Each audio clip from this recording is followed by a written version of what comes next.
एक मोठी बातमी समोर येते। भाजपा किसान मोर्चाचे प्रदेश सचिव माऊली हळणकर यांच्या विरोधात शेतकरी आता चांगलेच आक्रमक झालेत।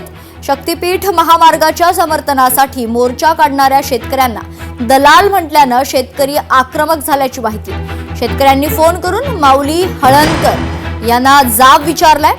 ही ऑडिओ क्लिप आता व्हायरल झाली आहे। लोकशाही मराठी या ऑडिओ क्लिपची पुष्टी करत आहे। आलेली शेतकरी वर्ग होता, दलाली तो कोण होता मला सांगा की तुम्ही तुम्हाला माहित आहे की कोण आहे ते व्यवहार करणार दलाल आमचा त्याचा विषय नाही, पण तुम्ही शेतकऱ्यांना म्हणता दलाल? समोर दिसत होती समोर दिसत होती म्हणजे तुम्ही शेतकऱ्याला म्हणता काय दलाल? कोणत्या शेतकऱ्याला म्हणलोय? आता तुमचं स्टेटमेंट काय ज्याने अरेंज केला काय? तुमचं नाव घेतलं का त्यात? कुणाचं नाव? तुमचं मग शेतकऱ्यांना अरेंज केलं म्हणजे शेतकऱ्याने अरेंज केलं। तुम्ही पत्रकार परिषद तुम्ही पत्रकार परिषद घेऊन सांगा। पण तुम्ही दलाल का म्हणला शेतकऱ्याला? तुम्ही शेतकऱ्याला दलाल का म्हणला? दलाली करतात त्यांना दलाली तुम्ही 2 मिनिटं आहे का? कोण म्हणणार वर्गण काढून कार्यक्रम अरेंज केलाय? तुम्ही काय सांगता मला? काढून करा हो, पण शेतकऱ्याला कुठे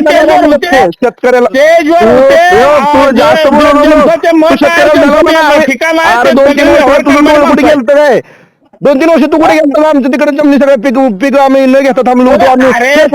बघून गेला काय सगळं तू दलाल म्हण, तू शेतकऱ्याला दलाल म्हणलं का? काय तुला करायचं कर ना। ए मस्तीत बोलू नको, तुझ्या घरी असशील। गडचिरोलीची बांबू आणि काष्टशिल्पकला आता विदेशात जाणार आहे। पोलीस दलाकडून सुरू असलेल्या गडचिरोली महोत्सवात बांबू आणि काष्टशिल्पातून साकारलेल्या विविध वस्तू आकर्षणाचं केंद्र झाले। मुंबई दिल्लीसह राज्यातील अनेक जिल्ह्यात गडचिरोलीतील या कलेचं प्रदर्शन झाले। आता या कलात्मक वस्तू विदेशातही पाठवण्यासाठी सरकारी अधिकारी प्रयत्नशील असल्याचं काष्टशिल्प कारागीर रेखा शेलोटे यांनी सांगितलंय।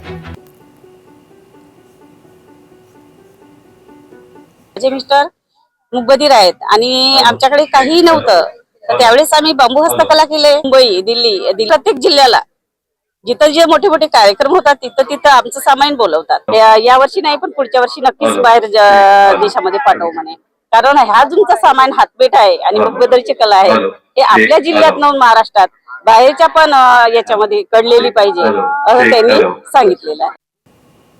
एक मोठी ब्रेकिंग न्यूज समोर येते। आई एकविरा देवस्थान ट्रस्टमध्ये गंभीर गैरव्यवहार झाल्याचा प्रकार उघडकीस आलाय। दान स्वरूपात मिळालेल्या वस्तूंवर अध्यक्षांचाच डल्ला असल्याची चर्चा सुरू आहे। दागिने आणि रोकड हडपल्याचा आरोप होत असून पुजाऱ्यांकडून पत्रकार परिषद घेत याचा उलगडा करण्यात आला। पहिल्यापासून पण सोनं खात आलेले आहेत की सोन्याची पावती भाविकांना चुकीची दिली जाते। माझ्याकडे एक फोटो आहे तुम्हाला दाखवायला, मी तो प्रसिद्ध करतो। त्याच्यावरती सोन्यासारखी दिसणारी वस्तू अशी प्रत्येक पावतीवरती लिहिलं जातं। आता तुम्ही पत्रकार तुम्ही सांगा की तुम्हाला आमच्यापेक्षा जास्त अनुभव आहे की सोन्यासारखी दिसणारी वस्तू म्हणजे सोनंच का होते, ती खोटं पण केलं जाते। ट्रस्टमध्ये अशा प्रत्येक भाविकांनी ती स्वतःची पावती चेक करा, कुणी 1 तोळा देऊ 1 ग्रॅम देऊ, त्यांना हीच पावती दिली जाते की सोन्यासारखी वस्तू दिसणारी। व त्याच्यानंतर ते अशी ड्रॉवरमध्ये टाकतात की ती जबाबदारीने त्या पावतीला त्या बिल लावले, जे सोनाराचं बिल आहे ते लावले, 1 महिन्याने ऑडिट केले, असला कुठला प्रकार केला जात नाही। फक्त खाण्याचं साधन म्हणून एकविरा देवस्थानची ट्रस्ट पाहिली जाते। 1 वर्ष झाले मला एकविरा देवस्थान ट्रस्टचा अध्यक्ष झालेलो। 1 वर्षात मी काय केले कामाची पावती ही जे माझे म्हणजे देवीचे जे भक्त आहे भाविक भक्त ते येऊन बघतात। आणि आता इलेक्शनचा काळ आहे, आरोप होत राहणार। हे सगळं काय आरोप केले ते अजून काही मला माहिती नाही आहे, पण जे काय आरोप केलेत त्याचे सगळे कागदपत्रासहित सगळ्या लेखा मी दिला जाईल। लोकशाही मराठी ऐका, पहा, जागरूक रहा।